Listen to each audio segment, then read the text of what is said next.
இங்கே பார்த்தீங்களா, இதுதாங்க நாட்டு ரக தம்பட்டை அவரைங்க.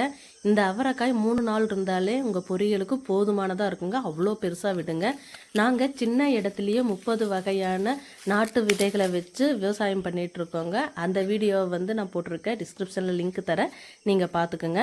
இப்போ பார்த்தீங்கன்னா இந்த தம்பட்டை அவரை வந்து நாங்கள் எப்போவுமே விதையை வெளியிருந்து வாங்க மாட்டோங்க. எல்லா விவசாயத்துக்குமே கடைசி ஆகும்போது அது அப்படியே செடியிலேயே விட்டுருவாங்க. அந்த காய் வந்து முத்தி நல்லா காஞ்சு இருக்குங்க. அதை எடுத்து தான் நாங்கள் விவசாயத்துக்கு பயன்படுத்துவோங்க. அதே மாதிரி தாங்க இந்த தம்பட்டை அவரையும் பார்த்தீங்களா, இந்த வெள்ளை கலர் இருக்கிறது தாங்க தம்பட்டை அவரையோட விதைங்க.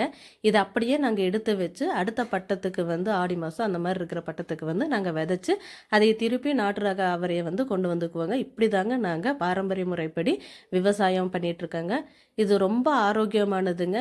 நீங்களும் முடிஞ்சால் இந்த மாதிரி ட்ரை பண்ணி பாருங்கள். யாருக்கு விவசாயம் பிடிக்குமோ அவங்க லைக் பண்ணுங்கள். நன்றி.